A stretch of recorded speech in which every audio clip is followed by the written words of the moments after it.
നമസ്കാരം, we the പീപ്പിളിലേക്ക് സ്വാഗതം. ഇന്ന് വാർത്തകളുടെ വാർത്തയായി ഞങ്ങൾക്ക് മുമ്പിലുള്ളത് പ്രമുഖ മാധ്യമ പ്രവർത്തകൻ പ്രബീർ പുരകായസ്ഥ. അദ്ദേഹത്തിൻ്റെ അറസ്റ്റും അദ്ദേഹത്തിൻ്റെ റിമാൻഡും അധാർമികമാണെന്ന് അല്ലെങ്കിൽ നിയമപരമല്ല എന്ന് സുപ്രീം കോടതി പറഞ്ഞിരിക്കുന്നു. അത് അസാധുവാക്കിയിരിക്കുന്നു. ഈ വാർത്തയ്ക്ക് മുമ്പിലാണ് നമ്മളിപ്പോൾ ഉള്ളത്. ഒരു മാധ്യമ പ്രവർത്തകൻ എന്നതിനപ്പുറം ന്യൂസ് ക്ലിക്ക് എന്ന പ്രസിദ്ധീകരണത്തിൻ്റെ ചീഫ് എഡിറ്റർ എന്നതിലപ്പുറം ഒരു പ്രതീകമായി വളർന്നിരിക്കുന്ന പ്രബീർ ഇപ്പോൾ നാട്ടിൽ നടപ്പിലിരിക്കുന്ന ഫാസിസ്റ്റ് ഭരണത്തിന് എതിരായ സമരത്തിൻ്റെ പ്രതീകമായി മാറിയിരിക്കുകയാണ്. ഈ വാർത്തയുടെ വിശദാംശങ്ങളിലേക്കാണ് നമ്മളിപ്പോൾ പോകുന്നത്.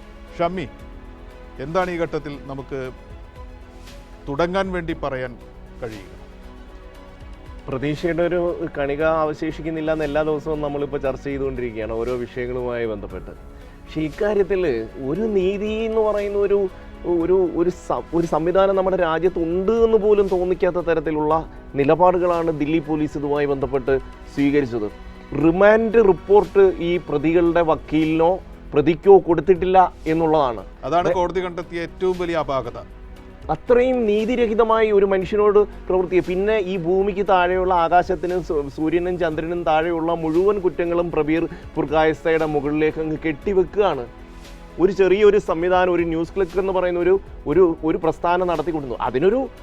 അതിനൊരു വിഷനുണ്ട്, അതിനൊരു ചിന്തയുണ്ട്, അവർക്ക് നിലപാടുകളുമുണ്ട്. അതുകൊണ്ട് അവരെ അങ്ങ് ഉള്ളിൽ ഇട്ട് കളയാം. അതിനുവേണ്ടി എന്തെല്ലാം കഥകളാണ് ഈ ഇരുന്ന് കെട്ടിച്ചമച്ചത്. ഒരുപക്ഷെ നോവൽ എഴുതാൻ ആരെങ്കിലും നിയമിച്ചിരുന്നുവെങ്കിൽ ഏറ്റവും മികച്ച നോവലിനുള്ള, കാരണം മനസ്സിൽ പോലും ചിന്തിക്കാൻ പറ്റാത്ത കാര്യങ്ങളല്ലേ ഇവർ. ഡൽഹിയിലെ ഷാഹിൻബാഗ് കലാപവും അതിന് ഫണ്ട് ചെയ്തു. ജമ്മു കാശ്മീരിലെ ഭീകരന്മാർക്ക് ചൈനയിൽ നിന്ന് വരുന്ന ഫണ്ട് പുരകായസ്ഥ കൊണ്ടുപോയി കൊടുക്കുന്നു. എന്താ ഇത് ഒരുപക്ഷെ നമുക്കറിയാം JNU സമരകാലത്താണ് ഇവർ ഈ തന്ത്രം പഠിക്കുന്നത്. അത് ഈ പറഞ്ഞതുപോലെ JNUവിലെ സമര വിദ്യാർത്ഥികൾക്ക് നേരെ, പിന്നീട് കനയ്യയ്ക്ക് നേരെ എല്ലാം ഇവർ പറഞ്ഞിരുന്ന ആ തന്ത്രം അതിന്ന് സുപ്രീം കോടതിയുടെ മുമ്പിൽ തകർന്നു വീണിരിക്കുകയാണ്. ഹൈക്കോടതി ഇദ്ദേഹത്തിൻ്റെ ജാമ്യാപേക്ഷ നിരസിച്ചുവെങ്കിലും ആ ഉത്തരവ് അസാധുവാക്കിക്കൊണ്ട് പുതിയ ഉത്തരവ് സുപ്രീം കോടതി ഇന്ന് നൽകിയിരിക്കുകയാണ്. അതിൻ്റെ ഫലമായി അദ്ദേഹം ജയിൽ വിമോചിതനാകാൻ പോവുകയാണ്. ഇവിടെ ഒരു പുതിയ ചരിത്രം കുറിക്കുമ്പോൾ നമ്മൾ ആ പഴയ ദിവസത്തിലേക്കൊന്ന് തിരിഞ്ഞു നോക്കണം. 2023 ഒക്ടോബർ 3 എന്തായിരുന്നു അന്ന് ഇന്ത്യയിൽ നടമാടിയ രംഗങ്ങൾ? അവിടെ ദില്ലിയിൽ ഈ ന്യൂസ് ക്ലിക്കുമായി ബന്ധപ്പെട്ട അവരുടെ ജീവനക്കാരുടെ, അതിൽ എപ്പോഴെങ്കിലും എന്തെങ്കിലും എഴുതുക പോലും ചെയ്ത നിസ്സഹായരുടെ ഒക്കെ വീടുകളിൽ ആയി 88 കേന്ദ്രങ്ങളിലാണ് ഈ ദുരധികാരികൾ റെയ്ഡ് നടത്തിയത്. ഒപ്പം രാജ്യത്ത് ദില്ലിക്ക് പുറത്തുള്ള മറ്റ് കേന്ദ്രങ്ങളിലും അങ്ങനെയുള്ള ഒരു ദിവസം നീണ്ടുനിന്ന തലേരാത്രി തുടങ്ങി അരങ്ങേറിയ ഒരു റെയ്ഡിൻ്റെ അന്ത്യത്തിലാണ് ഈ ചീഫ് എഡിറ്റർ അറസ്റ്റ് ചെയ്യപ്പെടുന്നത്. അങ്ങനെ അറസ്റ്റ് ചെയ്യുകയും ഇപ്പോൾ ഷമ്മി പറഞ്ഞതുപോലെ ഒരുപാട് കുറ്റങ്ങൾ അദ്ദേഹത്തിൻ്റെ തലയിൽ ചുമത്തുകയും കുപ്രസിദ്ധമായ UAPA നിയമം വരെ അദ്ദേഹത്തിൻ്റെ തലയിൽ ചുമത്തുകയും ചെയ്തു. അതെല്ലാമാണ് സുപ്രീം കോടതി ഇന്ന് എടുത്ത് യമുനാ നദിയിലേക്ക് വലിച്ചെറിഞ്ഞിരിക്കുന്നത്. ഈ അറസ്റ്റിൻ്റെ നടപടിക്രമം മുഴുവൻ പിഴച്ചു. പോലീസ് അനാവശ്യമായ തിടുക്കം കാട്ടി നിയമവിരുദ്ധമായ നടപടികളിലൂടെ പോയി എന്നൊക്കെ സുപ്രീം കോടതി കണ്ടെത്തിയിരിക്കുകയാണ്. ഇത് നരേന്ദ്രമോദി ഭരണത്തിൻ്റെ മുഖത്തേറ്റ ഒരു അടിയായി മാറുകയാണ്. ദംഷ്ട്രകൾ മുളച്ചു തുടങ്ങിയിരിക്കുന്ന, കോമ്പല്ലുകൾ മുളച്ചു തുടങ്ങിയിരിക്കുന്ന, തലയിൽ കൊമ്പ് വളർന്നു തുടങ്ങിയിരിക്കുന്ന ദില്ലിയിലെ ഭരണാധികാരികളുടെ മുഖത്തിന് സുപ്രീം കോടതി നിയമഹസ്തങ്ങൾ കൊണ്ട് ഒരടി കൊടുത്തിരിക്കുന്നു. നീതി അത്രയെങ്കിലും നമ്മുടെ നാട്ടിൽ ഉണ്ട്, ഇപ്പോഴും നിലനിൽക്കുന്നുണ്ട് എന്ന് തെളിഞ്ഞിരിക്കുന്നു. എല്ലാ മെഴുകുതിരികളും ഒരുമിച്ചണയില്ല എന്ന നമ്മുടെ വിശ്വാസം വീണ്ടും അത് ശക്തമായി നിൽക്കുന്ന ഒരു ദിവസം. സിജു, NBC പറഞ്ഞതുപോലെ ഒരു പ്രകാശം തെളിഞ്ഞു നിൽക്കുന്നു എന്ന് തന്നെ പറയേണ്ടി വരുന്നുണ്ട്. കാരണം നമ്മുടെ അയോധ്യ വിധിയുമായി ബന്ധപ്പെട്ട് രാജ്യത്തെ ഭൂരിപക്ഷം ജനങ്ങളും വല്ലാത്തൊരു നിരാശയിലേക്ക് പോയി. സുപ്രീം കോടതിയിൽ നിന്ന് വന്ന ആ ഒരു വിധി രാജ്യത്തെ മതേതര വിശ്വാസികളെയും രാജ്യത്തെ പുരോഗമന ജനാധിപത്യ വിശ്വാസികളെ ആകെ വല്ലാത്ത നിരാശയിലേക്ക് കൊണ്ടുപോയി. ഒരു നീതിപീഠത്തിൻ്റെ ഭാഗത്തുനിന്ന് ഇങ്ങനെ ഒരു വിധിയോ എന്ന അർത്ഥത്തിലൊരു സംശയം വരികയുണ്ടായി. പക്ഷേ പിന്നീട് ഈ അടുത്ത ദിവസങ്ങളിൽ വന്ന ഒരു ഒട്ടനവധി വിധികൾ, പരമോന്നത നീതിപീഠത്തിൻ്റെ ഭാഗത്തു നിന്നുള്ള വിധികൾ, ഏറ്റവും ഒടുവിലായി ഈ വിധി, പുർഗായസ്തയുടെ വിധി, കഴിഞ്ഞ ദിവസം ഗൗതം നവലാഖയുടെ വിധി, അതിനു മുമ്പ് അരവിന്ദ് കെജ്രിവാളിൻ്റെ വിധി, അതിനു മുമ്പ് ഇലക്ട്രൽ ബോണ്ടുമായി ബന്ധപ്പെട്ട കേസിലെ വിധി, അതിൽ തന്നെ SBIയോട് മര്യാദയ്ക്ക് ഇലക്ട്രൽ ബോണ്ട് വിവരങ്ങൾ കൊണ്ടുവെക്കൂ എന്ന് പറയുന്നൊരു സംഭവം. കാരണം ഇതിൽ നിന്ന് എനിക്ക് തോന്നുന്നു പറഞ്ഞാൽ ഈ എവിടെയൊക്കെ ഈ നമ്മളീ പറയുന്ന ഈ ജനാധിപത്യത്തിൻ്റെ 4 തൂണുകളുണ്ടല്ലോ, ഈ 4 തൂണുകളെയും 3 തൂണുകളെയും ഈ മോദി ഭരണകൂടം പിടിച്ച് അടക്കിയിരിക്കുക. 4 തൂണുകളെയും പിടിച്ചടക്കി. പക്ഷേ പിടിച്ചടക്കാൻ പറ്റാത്തൊരു തൂണുണ്ട്, അത് നീതിപീഠമാണ് എന്നുള്ള അർത്ഥത്തിലേക്ക് ഈ വിധി കൊണ്ടുവരികയും ചെയ്തു. കാരണം ഇത്തരത്തിൽ ഈ വിധി വന്നതോട് കൃത്യമായി കോടതിക്ക് തോന്നി ഈ ഘട്ടത്തിൽ ജാഗ്രതായി നീതിപീഠം ഉണരുകയും ഇടപെടേണ്ടതും ചെയ്തൊരു സാഹചര്യമാണ് എന്ന് ബോധ്യപ്പെട്ടു. അതിൻ്റെ അടിസ്ഥാനത്തിൽ, കാരണം നമ്മൾ ഈ വിധികളെല്ലാം ഒരു തുടർച്ചയുണ്ട്, അങ്ങനെ തന്നെ വായിച്ചെടുക്കേണ്ടതുണ്ട്. കാരണം ഇത് മാധ്യമ സ്വാതന്ത്ര്യത്തിനുള്ള കടന്നുകയറ്റമാണ്. അവിടെ ഇടപെട്ടു, ഒരു രാജ്യത്തിൻ്റെ ഒരു സംസ്ഥാനത്തിൻ്റെ ഭരണാധികാരിയെ പിടിച്ചിട്ടു. അന്ന് കോടതി പറഞ്ഞൊരു കാര്യമുണ്ട്, ഇത് തെരഞ്ഞെടുപ്പിൻ്റെ കാലമാണ്, ഈ തെരഞ്ഞെടുപ്പ് കാലത്ത് ഒരു രാജ്യത്തിൻ്റെ ഒരു രാഷ്ട്രീയ പാർട്ടിയുടെ നേതാവ് ഒരു സംസ്ഥാനത്തെ മുഖ്യമന്ത്രി പ്രചാരണ പരിപാടികളടക്കം പങ്കെടുക്കേണ്ടതുണ്ട്. കൃത്യമായ ബോധ്യപ്പെടൽ സുപ്രീം കോടതിക്കുണ്ട്. നീതിപീഠം കൃത്യമായി ഇടപെടുകയാണ്. ഈ നമ്മൾ നേരത്തെ പറഞ്ഞ അമിതാധികാര പ്രവണത എന്ന് പറഞ്ഞാൽ നമ്മുടെയൊക്കെ ജീവിതകാലത്ത്, നമ്മുടെയൊക്കെ ഈ ചെറിയ പ്രായത്തിൻ്റെ ഇടയ്ക്ക് നമ്മൾക്കത് കണ്ടിട്ടില്ല. അമിതാധികാര പ്രവണത നമ്മൾ കേട്ടറിവ് എന്ന് പറഞ്ഞാൽ 1975 ഇന്ദിരാഗാന്ധിയുടെ അമിതാധികാര പ്രവണത, അമിതാധികാരമാണ്. അതിനുശേഷം ഈ വർഗീയത വളമാക്കി മോദി ഭരണകൂടം അധികാരത്തിലേക്ക് വരികയും അമിതാധികാരവും സമഗ്രാധിപത്യം എന്താണ് നമുക്ക് കൃത്യമായി ബോധ്യപ്പെടുകയും ചെയ്യുന്നു. നിങ്ങൾ മിണ്ടണ്ട, നിങ്ങൾ മിണ്ടിയാൽ മാധ്യമമാണെങ്കിൽ നിങ്ങളെ പിടിച്ചകത്തിടും, നിങ്ങൾ മുഖ്യമന്ത്രിയാണെങ്കിൽ നിങ്ങളെ കള്ളക്കേസ് പിടിച്ചകത്തിടും. ഇതിന് കിട്ടിയ ഒരു വലിയ തിരിച്ചടി, അത് തന്നെ NBC പറഞ്ഞത് വരുത്തുണ്ട്, ആ കൊമ്പ് മുളച്ച ആ വർഗീയ ആ ഫാഷിസ്റ്റ് ഭരണകൂടത്തിന് കിട്ടിയ കൃത്യമായൊരടി. ഇത് ഒരുപക്ഷെ ഇനിയും വരുന്ന ദിവസങ്ങളിൽ നല്ല നല്ല വിധികൾ സുപ്രീം കോടതിയുടെ ഭാഗത്തുനിന്ന് വരും എന്ന് പ്രതീക്ഷിക്കാമെന്നാണ് ഞാൻ കരുതുകയും ചെയ്യുന്നത്. ബിജു, എന്താണ് കൂട്ടിച്ചേർക്കാനുള്ളത്? അല്ല, ഇപ്പോൾ സിജു പറഞ്ഞ പോലെ തന്നെ ഇപ്പോൾ നമ്മുടെ എല്ലാ പ്രതീക്ഷയും അറ്റു എന്ന് കരുതിയ ഒരു സന്ദർഭത്തിലാണ്. എല്ലാ പ്രതീക്ഷയും അറ്റു, ഇനി മുമ്പിൽ ഇരുളേ ഉള്ളൂ എന്ന് കരുതിയെടുത്ത് ആണ് നമ്മുടെ പഴയൊരു അവതാരകൻ പറഞ്ഞ പോലെ നീതിയുടെ ശരിയായ പൊൻകിരണങ്ങൾ വരുന്നത്. ശരിക്കും ഇപ്പോഴാണ് പൊൻകിരണങ്ങൾ വരുന്നത്. അപ്പോൾ ഈ അടുത്തടുത്ത് വന്ന വിധികൾ അതൊക്കെയാണ് അതിൻ്റെ പിന്നാമ്പുറമായിട്ട് ഒക്കെ ആയിട്ട് നമുക്ക് കാണിക്കാനുള്ളത്. ഇതിൻ്റെ തൊട്ട് പിന്നിലായിട്ടുള്ള വിധികളായി കാണിക്കാനുള്ളത് കെജ്രിവാളിൻ്റെ ഇലക്ട്രൽ ബോണ്ടിൻ്റെ ഒക്കെ ആയിട്ടുള്ള വിധികളാണ് നമുക്ക് കാണിക്കാനുള്ളത്. ഇതൊക്കെയാണ് ശരിയായ നീതിയുടെ പൊൻകിരണങ്ങൾ എന്ന് പറയുന്നത്. അപ്പോൾ എനിക്ക് തോന്നുന്നത് ഇത് നീതി നിർവഹണ സംവിധാനത്തിൽ നിന്ന് മാത്രമല്ല, സമീപകാലത്ത് രാഷ്ട്രീയ പ്രചരണ രംഗങ്ങളിൽ നിന്നും വരുന്നുണ്ട്. ഇപ്പോൾ BJPയുടെ പ്രചരണ വാചകങ്ങൾ പോലും മാറി. ഇപ്പോൾ ഈ സമീപകാലത്തെ തിരഞ്ഞെടുപ്പ് രംഗത്ത് നോക്കിയാൽ ഗ്യാരണ്ടി എന്ന് കേൾക്കാനില്ല, വികസനം പറയുന്നില്ല. അപ്പോൾ മാറ്റം എവിടെയും വ്യക്തമാണ്. അതായത് ഒരു പ്രകാശം, ഇപ്പോൾ പറഞ്ഞ പോലെ ഒരു വലിയൊരു പ്രകാശം നമ്മുടെ മുന്നിൽ വന്നു നിൽക്കുന്നു എന്നുള്ളതാണ്. ഇപ്പോൾ ഈ അറസ്റ്റ് ചെയ്ത് കൊണ്ടുപോകുന്ന അപ്പോൾ ആ സമയത്ത് തന്നെ ഈ പ്രബീർ പുർക്കായസ്ത പറഞ്ഞിരുന്നു, അടിയന്തരാവസ്ഥക്കാലത്ത് അദ്ദേഹം 1 വർഷം ജയിലിൽ കിടന്നിരുന്നു. അപ്പോൾ അത് വെച്ചുകൊണ്ട് അദ്ദേഹം പറഞ്ഞത്, അടിയന്തരാവസ്ഥക്കാലത്ത് ഞാൻ 1 വർഷമേ ജയിലിൽ കിടന്നിട്ടുള്ളൂ. അന്ന് ഏതാണ്ട് എല്ലാവർക്കും ഒരു ധാരണയുണ്ടായിരുന്നു, അതായത് 1-2 വർഷമേ നമ്മൾ ജയിലിൽ കിടക്കേണ്ടി വരുന്നു. ഇതെനിക്ക് പ്രവചിക്കാനാവില്ല. ഈ അറസ്റ്റ് എത്ര കാലത്തേക്കാണെന്ന് പറയാൻ പറ്റില്ല. നമുക്കറിയാം, ഇന്ന് ജയിലിൽ കിടന്നവർ, ഇപ്പോഴും ജയിലിൽ കിടക്കുന്നവരുണ്ട് അല്ലേ. നമ്മുടെ IPS ഉദ്യോഗസ്ഥൻ സഞ്ജീവ് ഭട്ട്, അതോടൊപ്പം ജയിലിൽ നിന്നും മരണപ്പെട്ട് സ്റ്റാൻ സ്വാമിയെപ്പോലുള്ളവർ ജയിലിൽ നിന്നും മരിച്ചു. അപ്പോൾ അദ്ദേഹം അവസാനം പറഞ്ഞു, ഈ അടിയന്തരാവസ്ഥക്കാലത്ത് നമുക്ക് ഏതാണ്ടൊരു ധാരണയുണ്ടായിരുന്നു എത്ര കാലം ജയിലിൽ കിടക്കാമായിരുന്നു. ഇത് അനിശ്ചിതമാണ്.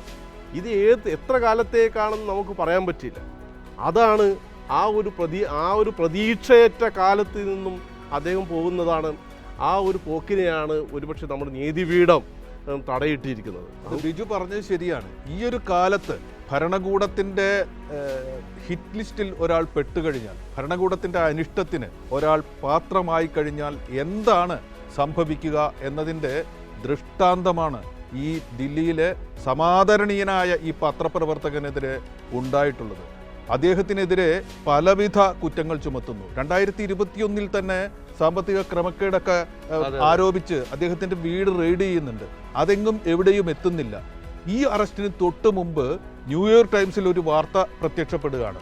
US ശതകോടീശ്വരനായ നെബില്ലെ റോയ് സിംഗാമിന് ഇദ്ദേഹവുമായി ബന്ധമുണ്ട്, സാമ്പത്തിക ഇടപാടുകൾ ഉണ്ട് എന്ന്.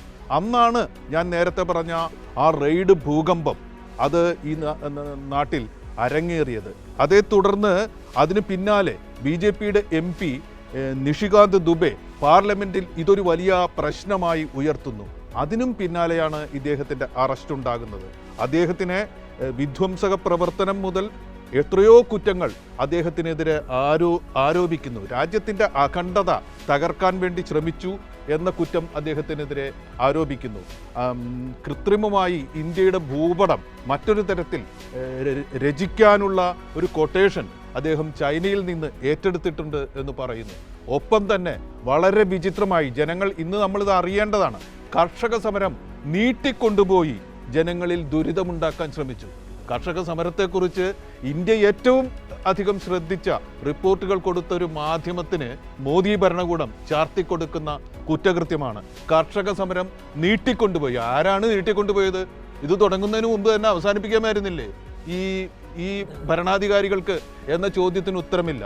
കർഷക സമരം നീട്ടിക്കൊണ്ടുപോയി ജനങ്ങൾക്ക് ദുരിതമുണ്ടാക്കാൻ ശ്രമിച്ചു. സർക്കാരിൻ്റെ കോവിഡ് നിയന്ത്രണത്തെ, ലോകം മുഴുവൻ ഉറ്റുനോക്കിയ കോവിഡ് നിയന്ത്രണമായിരുന്നല്ലോ മോദി ഇവിടെ നടപ്പാക്കിയത്. ആ കോവിഡ് നിയന്ത്രണത്തെ തെറ്റായ പ്രചാരണങ്ങളിലൂടെ തകർക്കാൻ ശ്രമിച്ചു. 2019 ലോക്സഭാ തെരഞ്ഞെടുപ്പ് പ്രക്രിയ അട്ടിമറിക്കാൻ people alliance for democracy and secularism എന്ന സംഘടനയുമായി ചേർന്ന് പുരകായസ്ഥ ഗൂഢാലോചന നടത്തി എന്നൊക്കെയുള്ള വലിയ കുറ്റങ്ങളാണ്. നമുക്ക് കേട്ടാലറിയാം ഇതിനൊക്കെ പിറകെയുള്ളത് ചില വാർത്തകളാണ്. വാർത്തകളുടെ പേരിൽ ഒരു പത്രപ്രവർത്തകൻ ഇങ്ങനെ കുറ്റം ചുമത്തി അദ്ദേഹത്തിനെതിരെ ഞാൻ നേരത്തെ പറഞ്ഞതുപോലെ കുപ്രസിദ്ധമായ UAPA നിയമം ചുമത്തി ജയിലിലടച്ചു. പുരകായസ്ഥ വിചാരിച്ചെങ്കിൽ ഇത് ദീർഘകാലം ജയിലിലടയ്ക്കപ്പെടും എന്ന് വിചാരിച്ചെങ്കിൽ ഒരു തെറ്റും അതിലില്ല. പക്ഷേ അദ്ദേഹത്തിൻ്റെ ആ വിചാരം അസ്ഥാനത്താക്കിക്കൊണ്ട് നിയമം അതിൽ ഇടപെട്ടിരിക്കുന്നു, നീതി അതിൽ വന്നിരിക്കുന്നു. അങ്ങനെ ഒരു ദിവസമാണ് ഇത്. തീർച്ചയായിട്ടും NBC, കാരണം ഈ NBC കണക്കുകൾ അവതരിപ്പിച്ചല്ലോ, എന്തൊക്കെയാണ് ഈ പുർഗായസക്കെതിരെ അതിലെനിക്ക് തോന്നിയത് പെട്ടെന്ന് മുംബൈ ഭീകരാക്രമണത്തിൻ്റെ ഉത്തരവാദിത്വം കൂടി പുള്ളിക്ക് കൊടുക്കേണ്ടതായിരുന്നു. ഇത്രയും പ്ലാന്റഡ് ആയൊരു സ്റ്റോറി ഈ സമീപകാലത്ത് നമ്മൾ കണ്ടിട്ടില്ല. ഒരു മാധ്യമപ്രവർത്തകനെ പിടിച്ച് അകത്തിടാൻ വേണ്ടി പ്ലാന്റഡ് ആയൊരു സ്റ്റോറി. ഇത് ആരുടെ തലയിൽ ഉദിച്ചതിന് വളരെ കൃത്യമാണ്.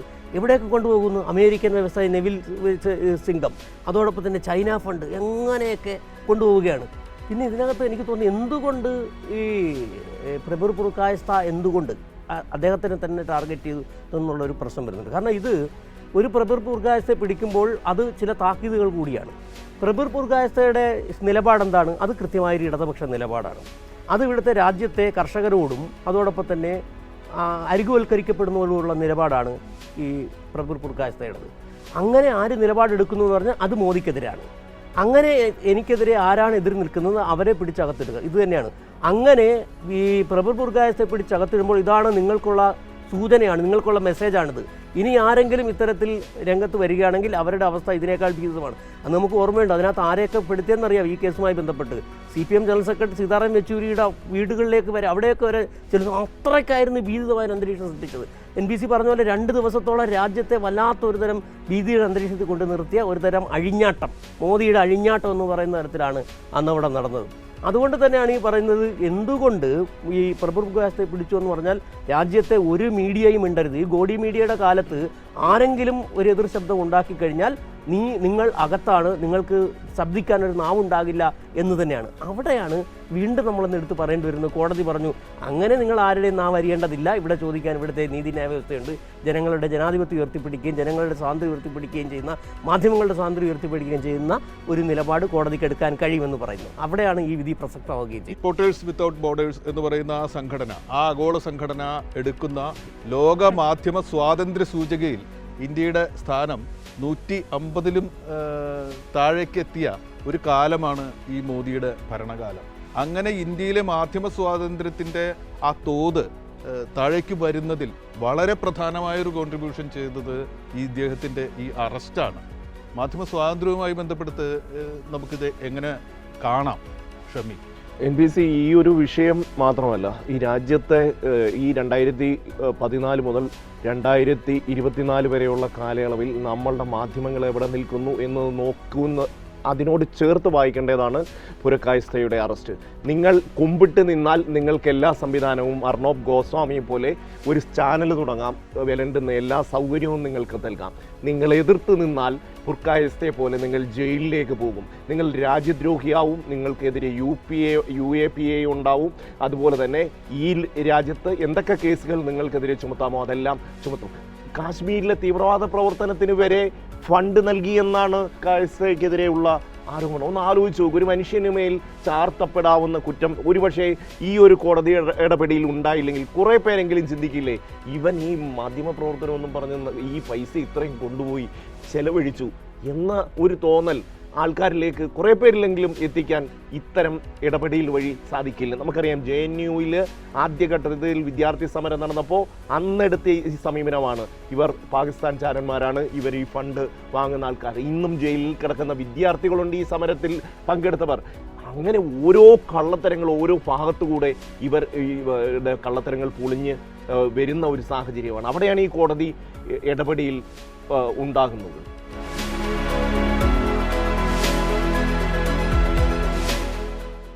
പ്രേക്ഷകരൊക്കെ ശ്രദ്ധിക്കേണ്ട ഒരു കാര്യം കൂടി ഇതിലുണ്ടായിട്ടുണ്ട്. ഈ പുരകായസ്ഥയ്ക്കൊപ്പം അദ്ദേഹത്തിൻ്റെ സഹപ്രവർത്തകനും ന്യൂസ് ക്ലിക്ക് മാധ്യമത്തിൻ്റെ HR ഹെഡുമായ അമിത് ചക്രവർത്തി കൂടി അറസ്റ്റ് ചെയ്യപ്പെടുന്നുണ്ട്. അദ്ദേഹം ഈ കുറച്ച് ദിവസങ്ങൾക്ക് മുമ്പ് തന്നെ ഈ കേസിൽ മാപ്പുസാക്ഷിയായി മാറുകയും പിന്നീട് സ്വാഭാവികമായും സാക്ഷിയായി മാറുകയും പ്രതിസ്ഥാനത്ത് നിന്ന് ഒഴിവാക്കുകയും കുറച്ച് ദിവസം മുമ്പ് കോടതിയുടെ തന്നെ തീർപ്പിലൂടെ ജയിലിന് പുറത്തേക്ക് വരികയും ചെയ്തു. സത്യത്തിൽ ഉത്തരായണം എന്ന് പറയുന്ന ഒരു പഴയ അരവിന്ദൻ്റെ ആദ്യത്തെ സിനിമയിൽ ഒരു ഡയലോഗുണ്ട്. ആ ഡയലോഗ് ഒരു വിപ്ലവം അത് രക്തസാക്ഷികളെ മാത്രമല്ല മാപ്പുസാക്ഷികളെ കൂടി സൃഷ്ടിക്കും, അപ്പോഴേ ഒരു വിപ്ലവമാവുള്ളൂ എന്നാണ്. ഇതാ ഇന്ത്യയിൽ ഈ കേസിൽ ഒരു രക്തസാക്ഷി മാത്രമല്ല മാപ്പുസാക്ഷി കൂടി ഉണ്ടായിരിക്കുന്നു. പുരകായസ്ഥയെ പോലെ ഒരാളുടെ സഹപ്രവർത്തകനായി നിന്ന് ആ മീഡിയയുടെ HR ഹെഡായി ഇരുന്നൊരു മനുഷ്യൻ മാപ്പുസാക്ഷിയാകണമെങ്കിൽ എന്തൊക്കെ ദുർനാടകങ്ങളാണ് നമ്മുടെ നാട്ടിൽ സംഭവിച്ചുകൊണ്ടിരിക്കുന്നത്, എങ്ങനെയൊക്കെ ആ മനുഷ്യനെ വേട്ടയാടിയിട്ടുണ്ടായിരിക്കും. ഇദ്ദേഹത്തിനെതിരെ തെളിവ് കൊടുക്കുമ്പോഴാണല്ലോ അദ്ദേഹം മാപ്പുസാക്ഷിയായി മാറുന്നത്. ഭരണകൂടത്തിൻ്റെ ഈ കാക്കാപൂച്ച കഥയ്ക്ക് തെളിവുണ്ടാക്കി കൊടുത്താൽ നിങ്ങൾക്ക് സ്വതന്ത്രനായി പുറത്തു പോകാം, ഇല്ലെങ്കിൽ നിങ്ങൾ ജയിലിൽ കിടക്കേണ്ടി വരും എന്നൊരു വാഗ്ദാനവും ഭീഷണിയും അദ്ദേഹത്തിൻ്റെ മുമ്പിൽ എത്തിയിട്ടുണ്ടാവില്ലേ? ഞാൻ ആ മനുഷ്യൻ്റെ നിസ്സഹായതയിൽ അദ്ദേഹത്തിനെ കുറ്റപ്പെടുത്തുകയല്ല, പക്ഷേ രക്തസാക്ഷികളെ മാത്രമല്ല ഈ ഫാസിസ്റ്റ് കാലം മാപ്പുസാക്ഷികളെ കൂടി സൃഷ്ടിക്കുന്നു. രക്തസാക്ഷിയോ മാപ്പുസാക്ഷിയോ ആകാതെ ഇന്ത്യൻ പൗരന് നാളെ ജീവിക്കാൻ കഴിയില്ല എന്ന ഒരവസ്ഥ അവൻ്റെ മുമ്പിൽ ഉണ്ടായി നിൽക്കുന്നു. അതാണ് ഈ ഫാസിസ്റ്റ് കാലം നമുക്ക് മുമ്പിൽ ഭീതിയോടുകൂടി അവതരിപ്പിക്കുന്നത് എന്നുകൂടി കൂട്ടിച്ചേർക്കാൻ ഞാൻ ആഗ്രഹിക്കുകയാണ്. ബിജു, എനിക്ക് തോന്നുന്നു ഈ അടിയന്തരാവസ്ഥ കാലത്ത് ഇന്ദിരാഗാന്ധി ചെയ്തത്, ആ അടിയന്തരാവസ്ഥ പ്രഖ്യാപിച്ച അന്ന് തന്നെ അർദ്ധരാത്രി ചെയ്തത്, ആ മാധ്യമങ്ങൾ ധാരാളം മാധ്യമ സ്ഥാപനങ്ങൾ നിൽക്കുന്ന ഒരു സ്ഥലമുണ്ടല്ലോ, എന്താ അവിടത്തേക്കുള്ള വൈദ്യുതി വിച്ഛേദിക്കുകയായിരുന്നു. പത്രം ഇറങ്ങേണ്ടതില്ല പിറ്റേ ദിവസം. ഇന്ന് അങ്ങനെയല്ല, ഇന്ന് മാധ്യമങ്ങൾ സ്വയം വേണമെങ്കിൽ വൈദ്യുതി ചെയ്തു കൊടുക്കും. അത് മുഖ്യധാര മാധ്യമങ്ങൾ ആ രീതിയിലേക്ക് മാറിയിരിക്കുന്നു, സ്വയം അടിയന്തരാവസ്ഥ വരിച്ചിരിക്കുന്നു. അവർ തയ്യാറാണ് മുഖ്യധാര മാധ്യമങ്ങൾ. ഈ മുഖ്യധാര മാധ്യമങ്ങൾ മുഖ്യ ധാരകളിലൂടെയാണ് യഥാർത്ഥത്തിൽ നമ്മുടെ സമാന്തര മാധ്യമങ്ങൾ, ബദൽ മാധ്യമങ്ങൾ വന്നത്. ഈ ബദൽ മാധ്യമങ്ങളെ ചെറുക്കുക എന്നതുകൂടി ഉദ്ദേശം കൂടിയാണ് എനിക്ക് തോന്നുന്നത് പ്രബീർ പുരകായസ്ഥയ്ക്ക് നേരിട്ട ഈ ഒരു വിധി എന്ന് പറയുന്നത്. പക്ഷേ അവിടെ അവസാനിക്കുന്നില്ല. ബദൽ മാധ്യമങ്ങളായിരിക്കുന്നു ഇന്നത്തെ മാധ്യമ മേഖലയുടെ ശക്തി. ആ ഒറ്റയ്ക്ക് പ്രതിപക്ഷമായി നിൽക്കുകയാണ് ഇപ്പോൾ ധ്രുവ് റാട്ടെ, ആകാശ് ബാനർജി, അതോടൊപ്പം രവീഷ് കുമാർ, ദ വയർ പോലുള്ള ഒരു മാധ്യമ ചരിത്രം തന്നെ സംഭവിച്ചിരിക്കുന്നു. അതൊരു വലിയൊരു മൈതാനത്ത് നടക്കുന്ന രാഷ്ട്രീയ പ്രക്ഷോഭത്തേക്കാൾ വലുതായി വരികയാണ്. ബിജു, അടിയന്തരാവസ്ഥ കാലത്തെക്കുറിച്ച് ഓർമ്മിച്ചപ്പോഴാണ്, അടിയന്തരാവസ്ഥയുടെ ഒരു പീഡിതൻ കൂടിയാണ് ഈ മനുഷ്യൻ പുരകായസ്ഥ. അടിയന്തരാവസ്ഥയിൽ ദില്ലിയിൽ JNUവിൽ സമരം നടക്കുന്നു. ഇദ്ദേഹം അവിടെ റിസർച്ച് വിദ്യാർത്ഥിയും SFIയുടെ പ്രവർത്തകനും ഒക്കെയാണ്. ആ കാലത്ത് തന്നെയാണ്. ആ കാലത്ത് അദ്ദേഹം അവിടെ റിസർച്ച് നടത്തുകയാണ്. സയൻസ് വിദ്യാർത്ഥിയാണ് ഇദ്ദേഹം. ശാസ്ത്ര പ്രചാരകൻ കൂടിയായിട്ടാണ്, ശാസ്ത്രജ്ഞനും ശാസ്ത്ര പ്രചാരകനുമായിട്ടാണ് പിന്നീട് വരുന്നത്. എഞ്ചിനീയറാണ്. പക്ഷേ ആ കോളേജിലേക്ക് ഒരു ദിവസം ഒരു കറുത്ത അംബാസഡർ കാർ കടന്നു വരുന്നു. അതിൽ മഫ്റ്റി വേഷധാരികളായ പോലീസുകാരിയ്ക്കുന്നു. അവർ വന്നിട്ട് അവിടുത്തെ പ്രസിഡന്റ്, യൂണിയൻ പ്രസിഡന്റ്, JNU യൂണിയൻ്റെ പ്രസിഡന്റ് ദേവി പ്രസാദ് ത്രിപാഠിയെ അന്വേഷിക്കുന്നു. ഇദ്ദേഹമാണ് എന്ന് ധരിച്ച് ഇദ്ദേഹത്തോട് ചോദിച്ചു, നിങ്ങളല്ലേ ത്രിപാഠി എന്ന് ചോദിച്ചു. അല്ല എന്ന് പറഞ്ഞിട്ടും വിശ്വസിക്കാതെ ഇയാളെ പിടിച്ചുകൊണ്ട് പോകും. എന്നിട്ട് ഒരു കേസുമില്ല, തെറ്റി അറസ്റ്റ് ചെയ്തതാണ്. തലേ ദിവസം മേനകാ ഗാന്ധിയും അന്ന് അവിടെ പഠിക്കുന്നുണ്ട്. മേനകാ ഗാന്ധി ക്ലാസ്സിൽ കയറുന്നതിന് ഈ സമരത്തിൻ്റെ ഭാഗമായി കുട്ടികൾ തടഞ്ഞു, ത്രിപാഠി അടക്കമുള്ളവർ തടഞ്ഞു. ആ ദേഷ്യം വെച്ച് സഞ്ജയ് ഗാന്ധിയുടെ പ്രത്യേക നിർദ്ദേശപ്രകാരം ത്രിപാഠിയെ പൊക്കാനാണ് പോലീസുകാർ മഫ്റ്റി വേഷത്തിൽ കോളേജിലേക്ക് വന്നത്, സർവകലാശാലയിലേക്ക് വന്നത്. ഇദ്ദേഹത്തെ അറസ്റ്റ് ചെയ്യുന്നു. എന്നിട്ട് തെറ്റിദ്ധരിച്ച് അറസ്റ്റ് ചെയ്തതാണെന്ന് പറയാൻ പോലീസുകാരന് ധൈര്യമില്ല. കാരണം സഞ്ജയ് ഗാന്ധിയുടെ നിർദ്ദേശമാണ്, അടിയന്തരാവസ്ഥയാണ്. അപ്പോൾ മിസ കുറ്റത്തിൽപ്പെടുത്തി ഈ മനുഷ്യനെ അറസ്റ്റ് ചെയ്യുന്നു.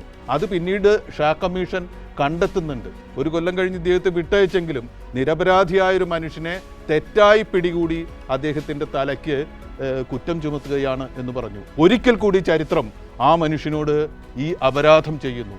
ഒരിക്കൽ കൂടി അടിയന്തരാവസ്ഥയുടെ ആ ഓർമ്മ ഉയർത്തുന്ന അപ്രഖ്യാപിത അടിയന്തരാവസ്ഥയിൽ നമ്മളെത്തി എന്ന് തൻ്റെ ഈ ത്യാഗത്തിലൂടെ നമ്മളോട് വിളിച്ചു പറയുകയാണ് പുരകായസ്ഥ എന്നുകൂടി നമ്മൾ പറയേണ്ടതുണ്ട്.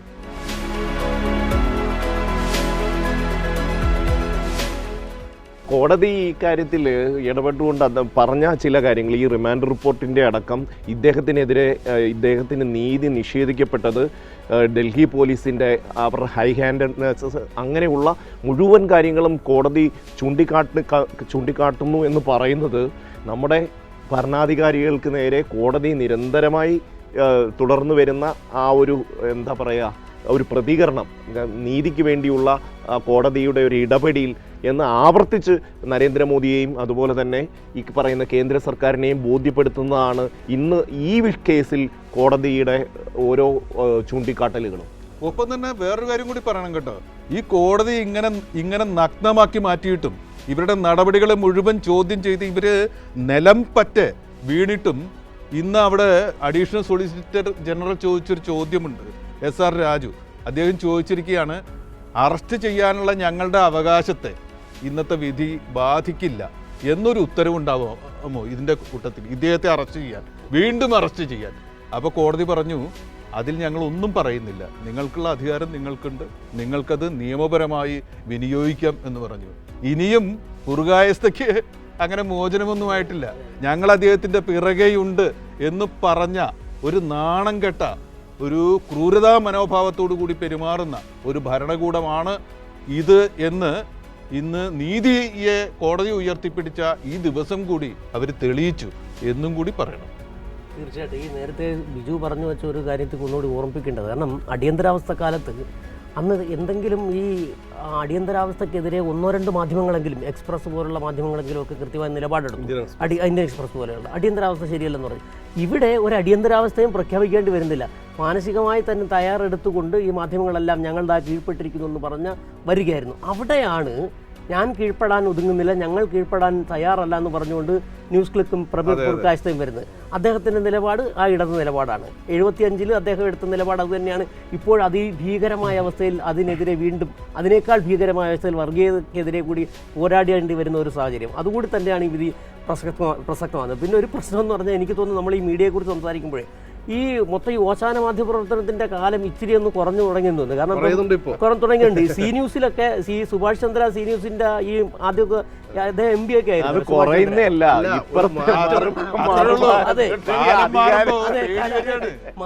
ഇത് കാറ്റ് മാറി തുടങ്ങുന്നുണ്ട്, കാറ്റ് മാറി വീശുന്നുണ്ട്. മുദ്രാവാക്യങ്ങൾ പോയി. ഇപ്പോൾ ദോസൗ പാർ എന്ന് പറയുന്ന, അതായത് 200 സീറ്റെങ്കിലും എന്ന തരത്തിലേക്കുള്ള അവരുടെ മുദ്രാവാക്യങ്ങളായി വന്നു തുടങ്ങി.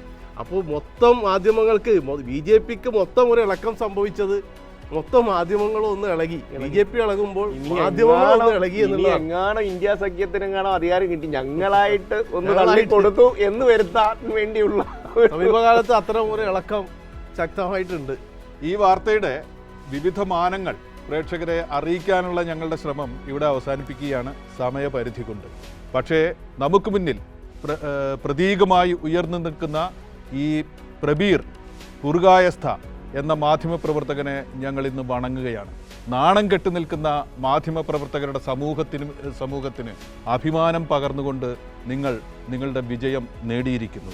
എല്ലാ മുഷ്ടികളും താന്നിട്ടില്ല എന്ന്, എല്ലാ കൈകളും കാല് തടവിക്കൊണ്ടിരിക്കുകയല്ല എന്ന്, എല്ലാ ശബ്ദങ്ങളും എല്ലാ എതിർ ശബ്ദങ്ങളും നിലച്ചിട്ടില്ല എന്ന്, എല്ലാ നാവുകളും രാജപാതകങ്ങൾ നക്കിക്കൊണ്ടിരിക്കുകയല്ല എന്ന് നിങ്ങൾ തെളിയിച്ചിരിക്കുന്നു. പുർഗായസ്ഥ, വിജയം നിങ്ങളുടേത് എന്നതുകൂടെ ആവുമ്പോഴാണ് വിജയം നമ്മുടേതായി മാറുന്നത്.